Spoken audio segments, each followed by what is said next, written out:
So today what we're going to be doing is cleaning up and polishing the plenum and intake manifold, the runners that go down to each cylinder. So basically these, a lot of the time when you pull them out, are really caked in oil, and it's the PCV system putting it back through from the crankcase. Now I was pulling this off to replace all the gaskets. I was also doing the valve covers and the spark plugs, and I just wanted to do all new everything. I wanted to take this out and polish it up and clean it. Now I'm going to go through the steps on exactly what I'm doing to gain some horsepower, and it's, I mean, almost free. The only thing that I'm really spending money on is my sandpapers and things to clean it up. And I'm also I'm gonna paint some of it so it looks a lot nicer. Like, this is the throttle body. I just got done cleaning it up. I'm just gonna put a couple of coats of high temp paint. Make sure it's high temperature. This stuff is good to 2,000 degrees. And I've actually used this on my exhaust, the whole exhaust, and it's a couple months now and it's holding up. It still looks great. There's no rust on the exhaust, and I know it's gonna hold up on the plenum and things like that. Yes, it gets hot, but not 2,000 degrees. I've actually taken that paint and put a blowtorch to it, and it didn't bubble or anything. So it definitely can withstand the heat. I'm going to show you what the runner actually originally looks like. Now, I just barely took any off of this. Now you can see this right here, like the pits and stuff. That's because it's a cast. It's a piece of cast aluminum, and that's what all the surface looks like. And I want to get it nice and smooth so the air can run over it nice. And if you look at these edges right here, you see how they're kind of square? Yes, there's a slight roundness to them, but what I'm actually doing is, if you look at this one right here, you see now the air can flow over it a lot better. The squareness to it isn't gonna hit it and disrupt the flow of air. It's just gonna flow over it nice and smooth. And I'm taking these and bringing them way down and rounding the back corner, so that way when the air comes, it just flows over and into the runner itself nice and smooth. Now, this right here would be the back cylinders. So these are the ones that I want to get the most air to. The air comes in like this, and naturally it's gonna go into here, and it actually has to fight to get back over into here. So I'm actually gonna do less on this side and a lot more on this side. Yes, I'm gonna round these and get it nice, allow the air to flow better. But my main concern, I'm gonna take the most off of these. All right, so under here, I'm trying to get rid of the pitting, just get it nice and smooth. And then around these edges, there's a lot of flashing and like rough edges. Any sort of square edges is really what I'm trying to get rid of and get the smoothness. Bumps like this, you wouldn't think little things like that would make a difference, but when you're taking them off in numerous places, smoothing out a bunch of corners, it's all the small things that really add up to the big, the big outcome. Now, this isn't going to add 100 horsepower or anything, but it's going to improve efficiency. It's going to definitely improve gas mileage when I'm just driving normally, because the air is going to flow much easier. But the big difference is going to come from what I'm actually doing is, you can actually see the difference. This one right here, I've taken off of the top, because that'll actually increase the volume inside of the manifold. Sorry, my kids are playing in the yard. So a quick breakdown. That was my tools that I use, but the way that I use them is the important part. Now I use the grinders, like this one here, and my hand grinder to knock this stuff down, like I said, and then get it really nice and smooth.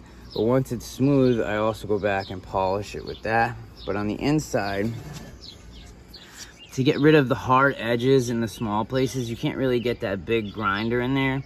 So I use carbide bits, like this one right here, with the skinny shaft that can fit inside a Dremel. Now, if you have air pneumatic tools, you could actually use something like this, and you could actually get a little more serious with it, because you can take a lot more off with this right here, and do it quite fast. It takes a little bit longer. I mean, you see the size difference in these guys. This works great though, to get in here and shape that really nice to allow the air, and get rid of all the burrs on the edges and such. Also along these edges to give them a nice a round edge. Now, to do the majority of it, to get this nice slope, I use the grinder, and then I just came back with this around all the edges in here like this, and cleaned it up. And now I'll go back with the Dremel, smooth it out, hit it with the buff ball, and I'm all done. Same thing with the inside. This, like I mentioned, I didn't really do any on the inside.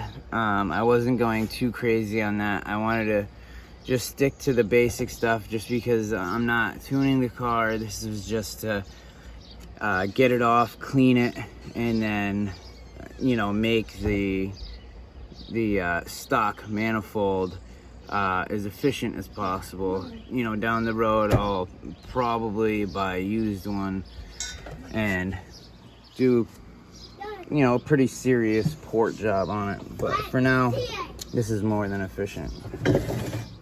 All right, so like I was saying, you can see right here the difference in thickness, and mainly the ones towards the front already naturally get more air. So you want to increase the volume to the rear cylinders more so than the front. So I'm actually going to leave this the way it is, and as it goes back, I'm going to gradually decrease the size, and I'm going to round them all off and smooth them all off. But this will allow more air to get to the rear cylinders and even out the amount of air that gets to them. I'm going to round and smooth all these edges, get rid of all these lines and all the cast marks, so that everything is smooth as glass. And it's going to improve efficiency. It's going to improve my gas mileage when I'm driving normally, and it's probably going to gain about 5 to 10 horsepower between increasing the volume in the plenum, allowing the air to be distributed better, everything being nice and polished, getting rid of all the flashing, and then making everything look nice is going to add about 20 horsepower. So, you know, so this right here is just about finished. I got most of it smooth, and then I went back with my little carbide burrs and took some more off, just to round off the little edges like this. And also, as you can see over here, I rounded these ones off before. I'm gonna go back and smooth it all out. You know, like I said before, it's all the little things that add up. So this one's all set and ready. Everything's done. Now I'm just gonna go back and smooth everything out and get it so it's like this right here. As you can see, there's a couple small spots that I'm still gonna smooth out, but just to give you an idea of how smooth that I'm gonna get it. So it went from that right there, as you can see, in this little channel right here, to this. and I took quite a few mil off the thickness of each of these. Besides that, I went in here and cleaned all these out and then just smoothed them out. And to do that, what I did was use brake cleaner, cleaned them out, and then I went back with something like this, my Dremel with sandpaper. This is 80 grit, and on a a nice long shaft so I could get all the way through. And then to finish it up, this is what I use to polish it right here, this little scuff ball. And they make a couple different fine and medium. This is a medium, which is plenty smooth enough. And what I did was I used a 320 grit to smooth it down, and then over it with a polisher. And I'm gonna do the same in here, except for I'm just gonna go from the 80 grit. And once you're using it, you start with the 80 grit. As it kind of wears down, it gets down to, I'd say, maybe 180 grit. So then I'll go back with this and smooth it out and give it a nice smooth finish. And that's more than good, because like I said, I'm not opening this up at all. And I mean, from me sanding it, yes, it opened it up probably about a mil, 1 mil all the way around. And then I'm gonna buff it, and that is more than sufficient.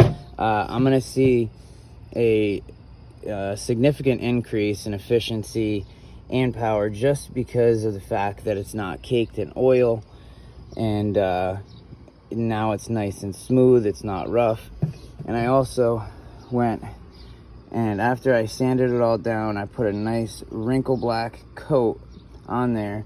But as you can see, make sure this is the injector hole, these are the bolt holes, and these are the mount to keep it for the injectors. This is where the metal brackets mount and hold the injector between here and the metal mount right in there. This one's not super important that there's paint on it, because there's a rubber piece of plastic that goes in there, piece of rubber or plastic. And but these ones right here is where it mounts the bolt, and this is your injector. So I had tape over that, tape over this and the other sides when I painted it. But it's a little dirty from me sanding, but as you can see, it looks quite a bit better now than it did before, all dirty. And so you guys can see what I did to the top. Now this, as you saw in the beginning, was pretty crudded up and nasty. Now I took it down with a 80 and then 320, and then I went back with this polisher right here and kind of did a circular motion, and it gave me those kind of cool lines. Now when the light shines on it, it looks really cool, and when you come down at different angles, it kind of gives it a different look. And that's kind of why I went with just the black around the edge. I think it gives it a nice cool look, especially with the black and gray theme that I got going on in the car. And I'm also gonna have an aluminum shroud around the air box, so that'll be really nice. And then the throttle body I also did in the wrinkle black, and I also did the underside of this, because this, it's not showing, but when that is on top, you will see this edge. So I didn't want it to go black and then dirty, so I made sure I painted that up. And that's about it. Super easy, guys. And it's gonna make a pretty decent difference. Now this alone isn't gonna make a drastic difference, but say you put an intake, you port and polish this, and then you put a nice exhaust on it and get a tune, it's gonna make a bigger difference than just doing an intake and exhaust and a tune, because this is a big part of how the car breathes. And as you guys know, if you follow me, as I always say, an engine is just a big air pump. Now the more air you can get in and the more air you can get out, the more horsepower you can make. quite simple, but it's always the small things that add up to make the biggest difference.